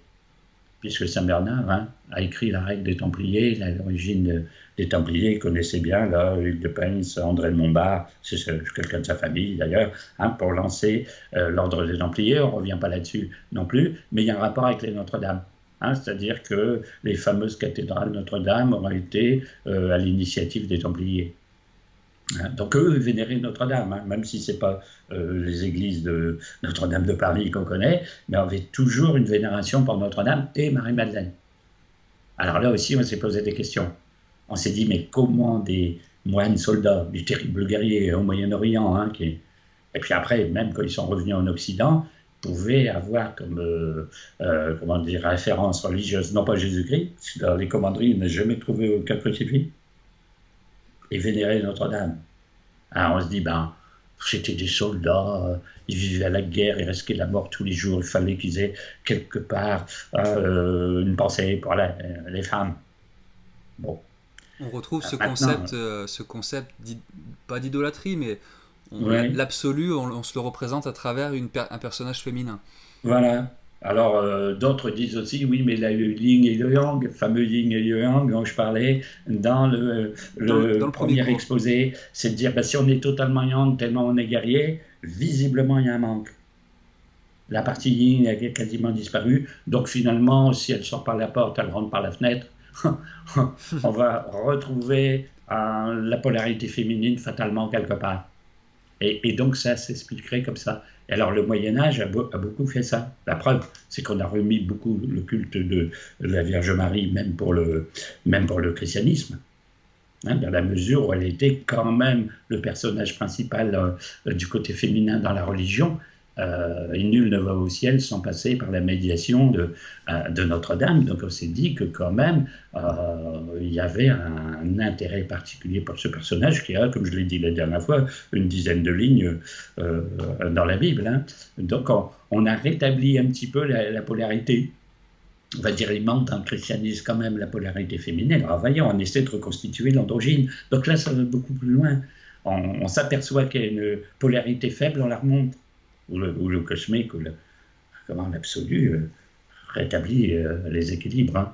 Bon, comme on dit que les légendes du Graal ont été inspirées par les maîtres de la tradition primordiale, on peut se dire qu'il y a eu quelque chose de quand même d'organisé dans la coulisse, et tout est un peu comme ça. Même le jeu d'échecs. Parce que quand vous prenez le jeu d'échecs, alors une vogue phénoménale, le jeu d'échecs au Moyen-Âge, justement dans les cours. C'est les croisés qui ont trouvé le jeu d'échecs au Moyen-Orient. Les Arabes jouaient beaucoup jeu d'échecs, donc je le ramène. Alors, si vous connaissez la marche des pièces, les pions font une case, le cavalier fait un déplacement en équerre, le fou fait un déplacement en diagonale, et puis la dame va dans tous les sens. Elle fait les deux diagonales, elle fait la ligne verticale, elle fait la ligne horizontale, c'est elle qui a le plus de mouvement. Et comme on dit, au sens propre, elle est maîtresse du jeu. Puisque le roi, lui, il peut bouger que d'une case, il est vite coincé. Si la reine est prise, bon, c'est cuit, le roi va plus tarder à faire quelque chose. Et on voit bien que la reine est maîtresse du jeu. Bon, si on prend les jeux de tarot, très en vogue au Moyen-Âge aussi, eh bien, il y a 7 cartes qui sont des cartes de femmes. 7 sur 21 plus une. Bon, le mat compte pas, donc 21, donc un tiers du jeu, vous avez un papesse, l'impératrice, l'étoile, le monde, etc. C'est les cartes féminines, c'est la force, la carte 11, c'est une très importante carte. Donc on se dit, on a quand même féminisé pas mal de choses dans le cadre d'une époque qui était censée être totalement misogyne et guerrière, etc. Alors bien sûr, l'Église, qu'est-ce qu'elle a fait? Elle a tout condamné. L'amour courtois, vu qu'on a un peu cette ambiance bizarroïde, qu'on a plus ou moins dans l'esprit une femme déjà prise par quelqu'un et que le but de l'amour n'est pas la procréation, il y a quelque chose qui ne va pas. L'Église n'a jamais dit un mot positif sur les légendes du Graal. Même si pour faire plaisir à l'Église, on ne peut peut-être pas avoir d'ennui avec l'Inquisition, on a christianisé les textes. Chevalier va toujours à la messe, il y a toujours une apparition de ceci, patati, patata, mais pour que ça passe, en gros, pour pas que ça soit trop païen, mais en gros, la conception ne l'est pas du tout. Parce que si on revient au culte des déesses, des déesses mères, on peut dire même que la Vierge Marie est presque une déesse mère. Bon, puisque reine du ciel, mère de Dieu, couronnée reine du ciel par son fils, ce qu'on voit sur les tympans des cathédrales, et l'Assomption, elle monte au ciel, on va dire, bon, c'est presque une divinité, vénérée par les Templiers, et par les autres ordres de chevalerie aussi. Bon, les fameux chevaliers teutoniques, qui ont encore des terreurs plus grandes que les Templiers, eh bien, ce qu'on surnomme chevaliers teutoniques, parce que c'était des Allemands qu'on appelait les teutoniques, ça s'appelle en fait Ordre des Chevaliers de Sainte-Marie. Que vient faire Sainte-Marie? Bien sûr, c'est la Vierge là-dedans, mais c'est le véritable titre de l'ordre. Bon, alors on voit bien qu'il y a eu quelque chose de très particulier qui a duré 2 siècles. En gros, 2-3 siècles après, malheureusement, ça a périclité un petit peu. Alors voilà pour ce sujet-là. Après, il y a quelque chose d'encore plus particulier et de très peu connu. Ce sont les fidèles d'amour. Alors, il y a un ordre des fidèles d'amour. À dire les fidèles d'amour, c'est comme l'amour courtois, etc. En fait, ça va beaucoup plus loin parce que là, c'est un ordre. C'est-à-dire qu'il y a des membres, des adeptes de ce genre de choses. Alors, c'est Dante, fameux poète italien qui a révélé ça, parce que lui, il parle beaucoup de ça avec sa fameuse Béatrice. Donc on s'est demandé si la dame de ses pensées aussi, Béatrice, était une femme réelle ou pas. Alors c'est très débattu. On a dit oui, c'est son amie de jeunesse, mais après elle a épousé quelqu'un d'autre, mais ça restait le support de ceci. Mais après, il aurait pris une femme X appelée Béatrice comme personnage central féminin de son œuvre. Et là, les fidèles d'amour auraient des rituels très particuliers d'union et d'initiation. Donc, c'est quand même quelque chose de très, très important, où le but était, avec des rituels, puis une sagesse et puis un enseignement, de retrouver l'androgynat primitif. Alors condamné par l'Église aussi, parce que c'est dit votre androgynat, c'est toujours, on revient toujours le culte de la déesse mère, ceci et cela, parce que dans les textes, bon, si on lit Dante, on ne va pas parler de Dante aujourd'hui, c'est trop long, alors pas dans la Divine Comédie, où là, il parle de sa descente aux enfers, avec les 7 cercles des enfers, etc., mais dans un livre qui s'appelle Vita Nuova, c'est la vie nouvelle, c'est une œuvre censée être de jeunesse, et il parle de cette histoire-là dedans, des fidèles d'amour. Et dans certains passages, on voit bien qu'il est dans une autre dimension, quoi. Que les rituels faits et les conceptions sont totalement ésotériques. Et qu'à la fin, il parle qu'il a atteint un plan supérieur de conscience grâce à Béatrice, l'initiatrice, etc. etc. Donc c'est très très particulier. L'Église y a mis fin plus ou moins, parce que les inquisiteurs ont plus ou moins traqué toutes les personnes qui en faisaient partie, et puis ils ont préféré rentrer dans le rang que de continuer. Et alors dedans, si on lit ce livre, il y a tout plein de symboliques numériques, de tout un tas de choses astronomiques, donc c'est pas un livre, c'est pas un roman. Donc forcément les spécialistes s'en sont aperçus plus ou moins. Par exemple, quand il dit qu'il rencontre la dame de ses pensées a 9 ans. On s'est dit non, c'est pas possible, même à l'époque, on ne peut pas. Mais après, elle fait telle chose à la 9e heure, elle disparaît le 9e mois de telle année. Donc revient toujours le nombre 9, qui est la finitude. On va de 1 à 9, à 10, on revient à l'unité. 9, c'est l'enfantement, donc à la grossesse 9 fois, l'enfant pareil, etc. Puis alors, c'est 3 au carré, donc c'est la Trinité, le 2 au carré. Il y a toute une symbolique numérique comme ça. Donc là, ça dépasse même l'amour courtois. Et c'est encore moins connu. Et à la fin, on dit que, si on suit la dame qui est l'initiatrice, la conductrice, on atteint un plan supérieur de conscience. Théoriquement, l'illumination. Alors, il y avait un poète de l'époque qui était dans ces eaux-là aussi. Alors là, c'est pas Dante, ça s'appelle Cavalcanti. Il dit dans un livre qu'il a écrit aussi la chose suivante: une si belle femme que l'esprit ne peut la comprendre, parce que sitôt en est une autre d'une beauté nouvelle, de laquelle il semble qu'une étoile se meuve, et elle dit: ton salut est apparu. Bon, on sent bien que par rapport à une femme humaine, il a rencontré le principe féminin, un supérieur comparé à une étoile, donc visiblement il s'élève quelque part. Et dans ces thèses-là, il y a l'histoire de la salutation et du salut. Le salut, c'est d'être sauvé, hein, c'est le salut. La salutation, c'est quand on adresse la parole à une femme et qu'elle lui dit bonjour.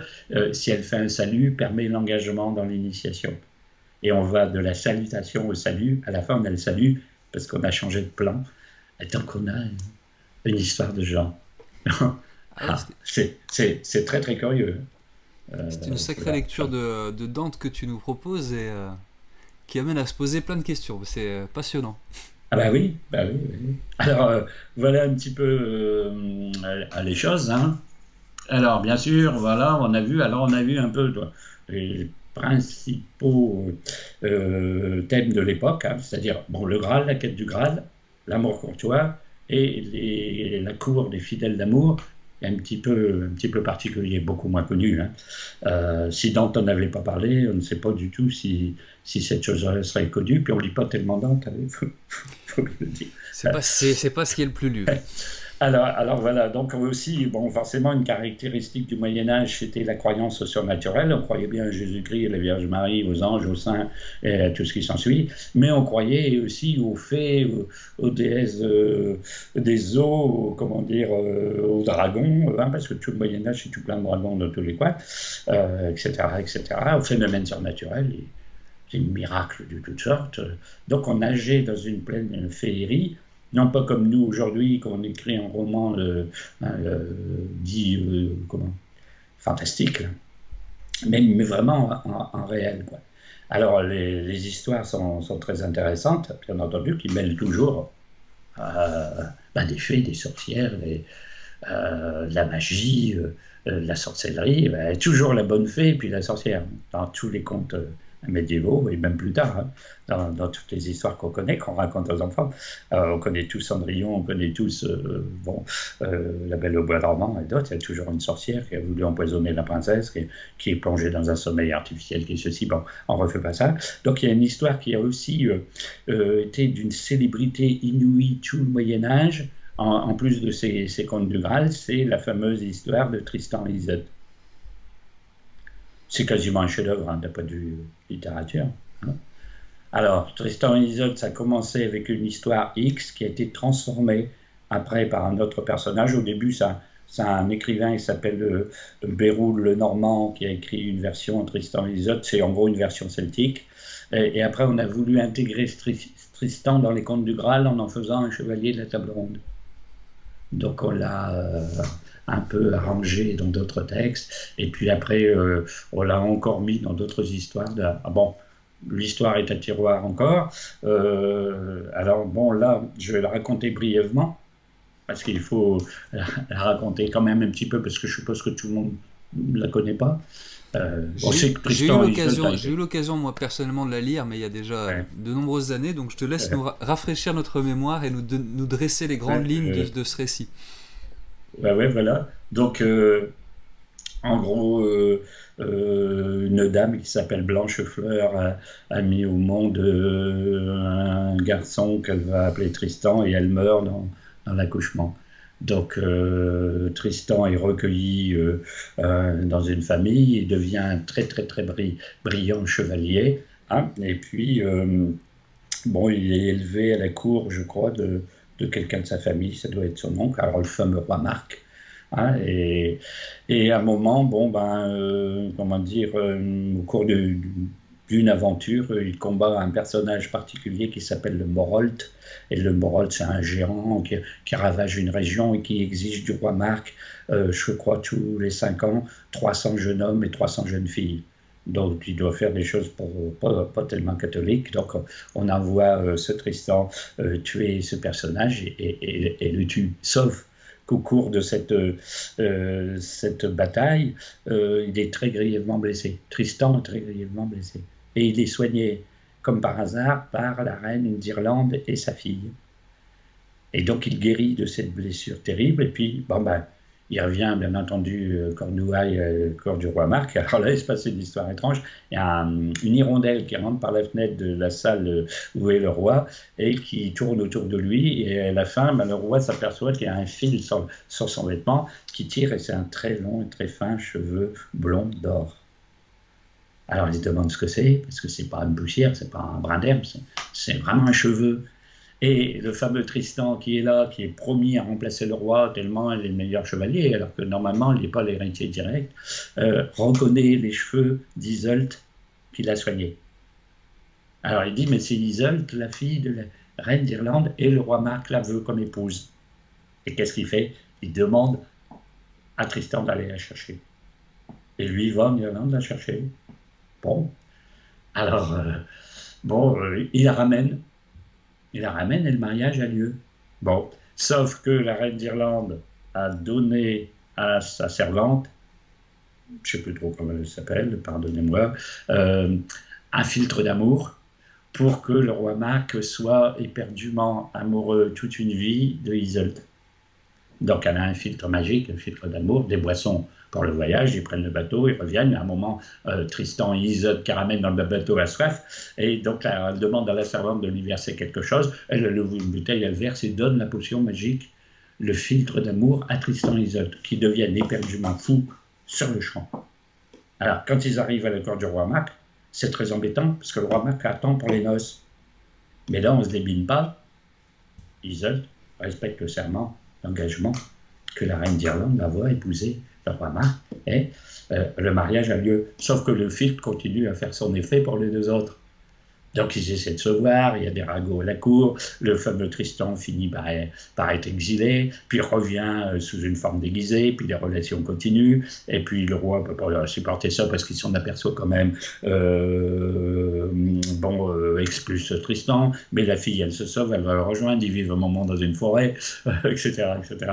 Les chevaliers vont à la recherche, disent au roi Marc qu'ils sont là, le roi Marc vient dans une clairière où ils sont, il voit Tristan et Iseult couchés côte à côte, avec l'épée de Tristan entre les deux, à la verticale plantée dans le sol entre les deux.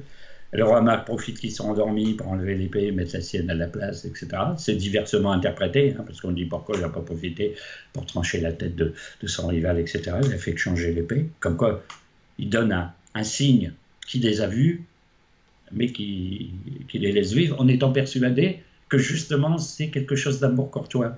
Comme ils sont couchés l'un à côté de l'autre avec l'épée entre les deux, l'amour n'est pas consommé. Enfin, c'est ce qu'ils croient. Bon. Donc, il se passe tout un tas d'épisodes de ce genre. Et puis, comment dire, il y a encore d'autres épisodes où le Tristan est blessé encore une fois, toujours très grièvement. Aucun médecin ne peut jamais le guérir. Il faut les guérisseuses suprêmes, en particulier Iseult la blonde, pour le guérir. Et alors, dans l'entre-deux, ce fameux Tristan, qui est désespéré, qui vit tout seul, etc., il épouse une autre femme. Mais là, une humaine tout à fait classique, qui s'appelle Iseult au Blanchemin. Alors, pourquoi Iseult au Blanchemin? Parce qu'elle s'appelle Iseult aussi. Bon, elle a les cheveux très blonds aussi, mais pas aussi dorés, etc. Un visage qui lui ressemble un peu. Enfin, elle a épousé une sorte de double, mais pas reine du tout, totalement humaine, avec qui il refuse la consommation de, charnel. Forcément, la fille est très mécontente, elle est très en colère, elle suppose qu'il aime quelqu'un d'autre, etc. Et à un moment, quand il est encore très grièvement blessé, la seule personne qui peut le guérir, c'est Iseult la blonde, la première. Donc elle, pour sauver Tristan, qu'elle aime encore à cause du fameux filtre, va venir, elle prend le bateau, et normalement, elle devait, comme une histoire très très connue, mettre une voile blanche si elle arrivait, mettre une voile verte si elle n'arrivait pas, et forcément, pendant ce temps-là, le fameux Tristan dépérit. Il dit, c'est grièvement, le temps qu'elle arrive, il se meurt. Mais quand Iseult va arriver, il va être guéri. Et l'autre Iseult, bien sûr, félonne, traître, jalouse de tout ce qui s'ensuit, dit, je vois un bateau qui arrive, mais la voile est noire. Donc lui pense qu'Iseult n'a pas pu venir, donc il meurt. Mais soudain, Iseult arrive, la guérisseuse arrive. Et alors là, on dit que dans la légende, ça finit presque comme ça, c'est l'avant-fin, si on veut, lui fait un baiser sur la joue, sur la bouche, et s'allonge sur lui. Et il est trop tard. Il meurt, et elle meurt à son tour. Il meurt de sa blessure et du chagrin, et voyant qu'il est mort, Iseult meurt aussi, la vraie Iseult, la blonde. Et le roi Marc récupère les deux corps, puisque l'une c'est son épouse, les met côte à côte dans les tombes, et une ronce sort des tombes et se noue dans une sorte d'arceau au-dessus des deux tombes. Les amants sont liés dans la mort. Dans une autre version, un rosier sur la tombe de Isolde, une vigne sur la tombe de Tristan, et les branches des deux végétaux se nouent et forment un arceau aussi. Alors, vous voyez la symbolique de la rose pour la femme, la symbolique de la vigne, donc du sang, du vin, de l'immortalité pour Tristan. Et l'histoire, plus ou moins résumée, abrégée et officielle, finit comme ça. Bon, alors, forcément, il y a une interprétation. À la fois, c'est une belle histoire d'amour. C'est une histoire très forte. C'est très sympathique, c'est très ceci, très cela. Sauf qu'il y a toute une symbolique ésotérique. C'est même plus ésotérique encore que l'amour courtois. Hein. C'est-à-dire qu'il y a eu, pour ceux qui ont fait le texte, un mélange quand même d'origines de toutes sortes. Quand on est pour la reine d'Irlande, quand on est en bateau vers les gens d'Irlande, quand il y a les fées guérisseuses, en gros, on est dans les légendes celtiques. Quand on est dans l'histoire de comment des voiles blanches et noires, ça rappelle un peu Thésée et le Minotaure. Hein, c'est-à-dire que c'est le père de Thésée, s'il voit arriver une voile blanche, son fils a tué le Minotaure. Si c'est une voile noire, eh bien, il a été tué par le Minotaure et Égée se jette dans la mer qui donnera son nom à la mer Égée. Donc on a pris des choses de la mythologie grecque, on a pris des choses de la mythologie celtique et on a pris des choses de l'amour courtois. Hein, parce que là, on a bien un couple illégitime, un peu comme Lancelot et Guenièvre. En gros, le roi Marc est marié avec Isolde la blonde, et puis, il y a l'amant, voilà, le jeune homme, Tristan, etc. Alors, il y a d'autres comparses, hein, la deuxième Isolde, etc., etc. Alors, forcément, il y a la femme, j'allais dire magicienne, surnaturelle, guérisseuse, fille de la déesse mère, déesse d'Irlande, la reine d'Irlande, et puis il y a Lot. Alors, Lot, c'est la fille purement humaine, c'est le couple humain classique. Donc, on descend, on avait une femme surnaturelle, on a une femme humaine, mais on n'oublie pas la femme surnaturelle, donc on veut revenir, etc., etc. Donc, tout un nombre de symboles comme ça, et ça va même beaucoup plus loin, parce qu'on va retrouver dedans l'animus et l'anima de la psychologie, on va retrouver le yin et le yang. En gros, quel est le personnage des deux qui est l'homme? Eh bien, l'homme, c'est Isolde. Parce que, en gros, c'est la femme soleil, parce que ses cheveux d'or, ses longs cheveux d'or sont les rayons du soleil. Et donc, elle a un esprit masculin dans un corps féminin. Et Tristan, c'est l'inverse. Bon, c'est un homme d'un point de vue corps, mais il a plus une psychologie féminine. D'ailleurs, il doit toujours recourir aux guérisseuses pour se soigner, parce que sinon il est mort. C'est le dernier recours de recourir à la femme. Donc, en gros, si on transpose en yin-yang, ce qu'on avait vu au tout début, les deux personnages ont les deux, hein. Ils ont du yin et du yang, mais en gros le personnage féminin a un gros paquet de yang, un tout petit peu de yin, et puis Tristan c'est l'inverse, il a un gros paquet de yin, un petit yang. Mais quand vous faites le couple, vous réemboîtez les deux. Donc ça veut dire qu'en gros, dans cette légende du Moyen-Âge, on se demande comment ils pouvaient connaître le Tao et le yin-yang, ça semble impossible, mais ils ont retrouvé Jung avant Jung, quoi. Ils ont retrouvé l'anima et l'animaux, les parties masculines et féminines dans chacun. Et bien sûr, quand vous réemboîtez le tout, vous refaites l'androgyne. Donc, vous êtes dans le culte des déesses mères d'androgyna. Bon, à travers cette histoire, le roi Marc, on va voir 107 ans de cette histoire, on va devoir abréger pour l'exposer. Le roi Marc symboliserait la société patriarcale, hein, c'est le roi, c'est la loi. Il y a un mariage, il est ordonné, il y a une tractation avec la reine d'Irlande, hein, pour conclure le mariage. Puis alors les autres, ils sont dans la mort courtois, dans ceci, dans cela. Et puis alors cette vénération pour Isolde et la reine d'Irlande pour Tristan, c'est les déesses. C'est les prêtresses, c'est les guérisseuses celtiques, etc., etc. Donc, un matriarcat ancien, un patriarcat nouveau, le roi de Cornouailles, le Marc, c'est patriarcat nouveau. Donc, on est toujours matriarcat, patriarcat, voilà, toutes ces choses psychologiques et spirituelles et tout ce qui s'en suit, quoi. Donc à la fin, on a aussi, vous voyez, la symbolique de la ronce qui est à la fois l'épine. Forcément, les épines, c'est la souffrance, mais je ne sais pas si c'est vrai, mais j'ai entendu dire que c'était aussi très, très parfumé, la ronce, comme comme végétal, donc il y a un parfum subtil. Alors si c'est la rose et la vigne, alors là, encore plus sensationnel, hein, et donc on a tout ce contexte-là. Donc il y a un symbole, on pourrait dire lunisolaire, hein, avec le soleil et la lune, les polarités différentes, l'androgyna, les guérisseuses, bon là, ça fait allusion bien sûr aux grandes praticiennes celtes et tout ce qui s'ensuit, etc., etc., etc.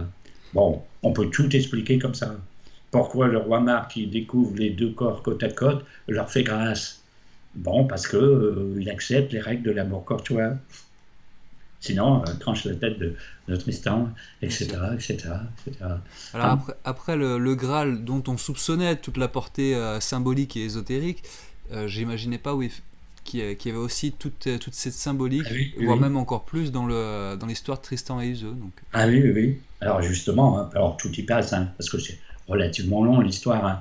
Bon, quand il va en Irlande, là, bon, ben, l'île d'Irlande était considérée comme l'avant-garde de l'île d'Avalon, la porte ouverte sur l'au-delà, parce que là, il croyait mourir, a été dans une barque, il échoue sur la plage, puis il est récupéré, et puis les deux femmes le guérissent. Alors, bon, il y a tout un contexte, hein, c'est assez hallucinant quand c'est interprété comme ça. Alors, bon, forcément, on peut dire, est-ce que c'est... alors, totalement condamné par l'Église, hein, parce que là aussi, le couple est légitime, mais là, la sexualité était consommée.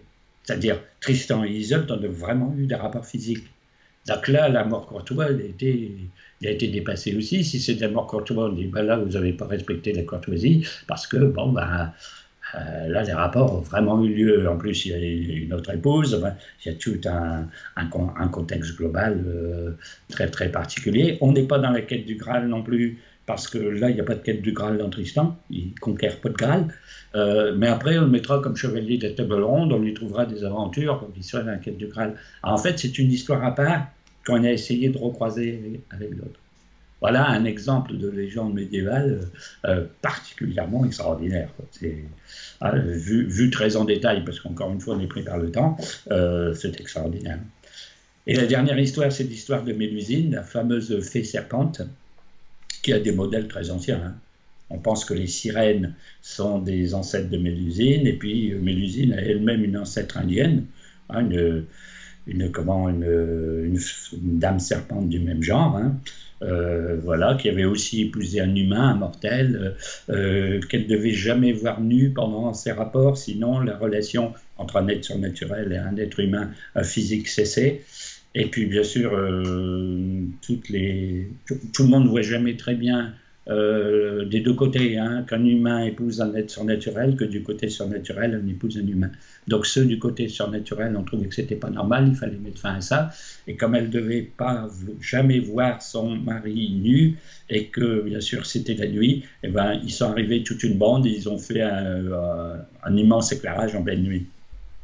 Donc bien sûr la fée, enfin la déesse a vu son mari nu, c'était la condition qu'il fallait pour ne pas que l'union continue, et donc elle disparaît.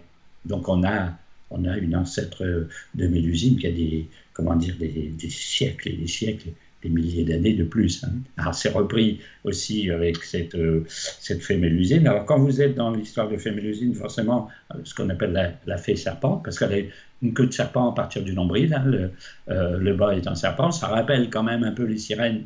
C'est qu'il y a une image de sirène qui doit passer avec les queues de poisson très connue. Donc en gros, la symbolique, c'est bien sûr une partie animale, une partie humaine. Ça peut aussi faire allusion à une origine aquatique de l'humanité, puisqu'au début, on dit les premiers êtres étaient reptiliens, serpentiformes, tout ce qui s'ensuit. Un rapport avec l'eau, bien entendu, parce que c'est une déesse, un rapport avec la lune, l'eau et tout ce qui s'ensuit. Et dans des contes de ce genre où il y a des sirènes et des fées Mélusines, c'est elles qui choisissent les hommes. Donc en fait, Mélusine choisit l'homme. Et ça tombe sur Raymondin de Lusignan, qui est un grand chevalier de l'époque. C'est elle qui le séduit. Donc séduire, ça veut dire conduire vers soi. Donc c'est la conductrice, c'est l'initiatrice, c'est ceci. Donc elle promet le mariage et bien sûr d'accorder richesse et gloire à ce Raymondin, en échange qui ait rapport avec lui, mais qu'elle ne voit jamais le samedi dans sa chambre. Donc c'est la conductrice, c'est l'initiatrice, c'est ceci. Donc elle promet le mariage et bien sûr d'accorder richesse et gloire à ce Raymondin, en échange qui ait rapport avec lui, mais qu'elle ne voit jamais le samedi dans sa chambre. Donc c'est la conductrice, c'est l'initiatrice, c'est ceci. Donc elle promet le mariage et bien sûr d'accorder richesse et gloire à ce Raymondin, en échange qui ait rapport avec lui, mais qu'elle ne voit jamais le samedi dans sa chambre. Donc lui, pour s'engager dans le mariage et avoir gloire et richesse, alors il devient de soudain très riche. Hein. La dame fait défricher les forêts, construit une forteresse presque chaque jour. En une nuit, d'ailleurs, elle travaille de nuit. Le matin, elle remonte il y a une nouvelle forteresse dans un coin, etc. Ça devient très riche parce qu'il y a des champs, etc. Puis alors, bien sûr, elle a toujours un prêtre à la cour qui dit mais tu trouves pas sérieux cette histoire de femme que tu peux jamais voir le samedi, qu'est-ce qu'elle fait dans sa chambre, elle doit recevoir un amant qui monte par la tour avec un cordage par la fenêtre, donc lui il n'y tient plus. À un moment il dit bon ben alors elle prend son bain, alors on a Mélusine dans son bain, car elle prend son bain, alors elle a un miroir à côté, elle se peigne les cheveux, et alors quand elle prend son bain, elle retrouve sa queue de serpente. C'est-à-dire les autres jours, ben, elle a un rapport normal, elle est femme normale physiquement avec son mari, et à sa partie serpentiforme, et même peut-être totalement serpent, lors du bain. Donc lui, il pousse la porte, il rentre de force, il voit, et hop, la Mélusine sort par la fenêtre. Ou la meurtrière, avec ses ailes. Donc on représente toujours Mélusine avec une partie serpent, une partie buste, mais aussi une partie aile. Donc elle s'envole sur le ciel, alors on voit bien le symbole. Il y a une partie très, très sous-sol, très terrestre, c'est ce qui est serpentiforme, puisque le serpent rampe sur le sol. Mais c'est aussi le tellurisme, c'est les ondes, c'est tout ce qui est court sous forme de serpent justement dans le sol. La partie physique humaine, le sol, et la partie aile, c'est l'envol de l'esprit. Et bien sûr, après, ce Raymondin perd un peu tout. Alors le reste, c'est plus du détail, ça a moins à voir avec l'histoire féminine, hein, c'est qu'elle a quand même engendré 10 enfants, donc elle est aussi déesse de la fécondité, produit des enfants, dont 8 sur 10 sont une tare physique. Il y en a un qui a des oreilles d'ours, il y en a un qui a 3 yeux, il y en a un qui a un œil plus bas que l'autre, etc. Ils ont tous une tare physique quelque part, parce qu'on est dans une sorte de mariage contre nature. Il y en a 2 qui sont tout à fait normaux, qui feront des exploits par la suite. Il y en a un très célèbre qui s'appelle Geoffroy la Grande Dent, parce qu'il y a une grande dent de sanglier qui sort de la mâchoire. Bon, alors il y a tout un tas de symboles là-dedans, parce que ça fait allusion aux sangliers, d'autres ça fait allusion aux ours, d'autres ça fait à tout un tas d'animaux fantastiques. Il y en a qui ont des grandes oreilles comme des lapins. Alors c'est la clairaudience, c'est ceci, c'est cela. Le troisième œil, c'est la vision du troisième œil. Enfin, bon, c'est hallucinant le total des choses. Alors là, si on résume, le Moyen-Âge, c'est tout ça. Bon, là, forcément, j'ai raconté que la partie intéressante, la partie, j'allais dire, surnaturelle, féerique, ésotérique, et pas l'histoire réelle. Mais l'histoire réelle du Moyen-Âge, elle est, je crois, sur une chaîne fantastique qui s'appelle Nurea TV, avec, disons, des épisodes qui s'appellent l'histoire secrète de la France, et il y a un épisode sur le Moyen-Âge. Je confirme que vous pouvez retrouver en accès libre sur Nurea TV les 5 épisodes de l'histoire secrète de la France, et on aborde bien entendu le Moyen-Âge. Moyen-Âge qui, à la lumière de ce que tu nous as présenté aujourd'hui, Michel, n'est pas si moyenâgeux que ça. Si on prend le côté péjoratif de l'adjectif moyenâgeux, on se rend compte que nos ancêtres du Moyen-Âge n'étaient pas aussi barbares et que l'image d'Épinal que l'on s'en fait. Oui, c'est vrai. C'est un dénigrement a posteriori, hein, parce que en fait, ça vient des gens de la Renaissance.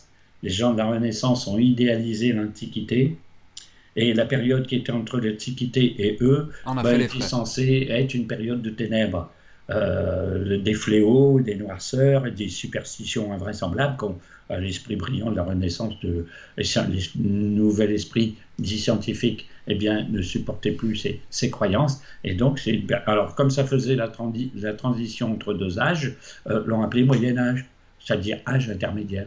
Oui, il n'y a même pas un vrai nom pour cette période de l'histoire finalement. Un peu trop dénigré, et cette histoire d'amour courtois est quand même assez exceptionnelle dans l'histoire de l'humanité. Oui, parce que on n'a plus eu par la suite, et les formes raffinées de galanterie ou de je sais pas quoi qui existent au XIXe siècle ou au XXe siècle n'ont rien à voir avec l'amour courtois d'un point de vue conception. Hein. Et donc, on était dans une période qui pouvait à la fois faire la guerre de 100 ans et à la fois imaginer la mort courtoise. C'est une période qui reste extraordinaire, hein. Dénigrée après coup. Bon, forcément, on ne peut pas trop idéaliser la période, hein, avec quand même beaucoup de massacres, Bien beaucoup sûr. de guerres, beaucoup de martyrs. Et puis, comme on a commencé par l'Hypatie pour ouvrir le Moyen-Âge, on finit par les bûcher. Donc, au XIVe siècle, XVe siècle, on a brûlé un nombre considérable de sorcières, parce que la femme était vite sorcière, hein. Elle donnait un breuvage avec des plantes à un malade, pof, l'avait empoisonné, elle avait appris des secrets de la nature, mais auprès de qui? On fait des passes magnétiques, mais c'est pareil, on fait de la sorcellerie, on habite une petite cabane en dehors d'un village, et puis on a, je sais pas, un chat noir, bon, on est sorcière, et on passe au bûcher. Alors même Jeanne d'Arc est passée au bûcher, alors les autres. Bon, et donc le Moyen-Âge finit un peu mal. Il finit d'ailleurs par la fin de la guerre de 100 ans. En 1453, la guerre de 100 ans finit, et c'est fin du Moyen-Âge en même temps. Mais là, on met fin à tout, hein. Il n'y a plus de cathares, plus de templiers, plus de cathédrales gothiques, plus de troubadours. Tout disparaît en même temps. Tout est né en même temps, tout est disparu en même temps. Hein. Après, on passe à une toute autre période. Voilà pour cet épisode. Merci beaucoup, J'espère que les Michel. Nuréens et Nuréennes seront prêts à se lancer dans l'amour courtois. Je pense que ça va susciter des vocations, on verra. On verra les retours. Euh, Faudrait. on se donne rendez-vous pour Voilà, le la prochain prochaine cours fois. vidéo, le quatrième de cette série consacrée à la femme dans l'ésotérisme. Est-ce que tu peux nous dire en deux mots ce qu'on va aborder de ce prochain et quatrième Alors cours? là, on va parler de quelque chose de très, très, très concret et très pratique, parce qu'on va parler des rites sexuels dans les religions et l'initiation. Et donc, on va parler aussi bien du culte de Dionysos dans l'Antiquité que du tantrisme en Inde. Parce que D'accord. là, c'est une façon d'arriver à l'extase mystique par des pratiques sexuelles. Bon, là, c'est pas l'amour courtois, hein. On est dans un amour qui serait pratiquement pas courtois du tout. J'ai envie de dire, on passe du coq à l'âne, mais écoute, en tout cas, ça suscite notre curiosité. Donc, Alors, on passe du coq à l'âne, hein, mais ça fait partie du. Parce que certains se servent de la sexualité comme force pour atteindre une transcendance. bien sûr. Ça fait partie du sujet, j'allais dire. Mais des thématiques dont on a tous entendu parler, mais je pense que la manière dont tu vas nous les présenter vont nous éclairer bien plus Ouais. que ce n'est le cas actuellement. Donc, en tout cas, merci infiniment, Michel. Merci. Rendez-vous pour le Merci. prochain cours. Et Merci à vous de m'inviter, merci à vous de me permettre de dire quelques mots, une urine, une urine. toujours avec grand plaisir. Merci Allez, beaucoup, à la Michel. prochaine fois. Salut. Les Nuréens, merci infiniment pour votre inscription à ce cours. Si vous êtes encore là, j'imagine que tout ce qu'on a partagé depuis ces 3 premiers épisodes vous ont plu. On vous donne rendez-vous pour le 4e épisode. Michel vous a présenté en quelques mots le contenu. J'espère que vous nous rejoindrez. En tout cas, un immense merci à vous. Et puis surtout, n'oubliez pas, gardez les pieds sur terre, la tête dans les étoiles. À très bientôt, au revoir.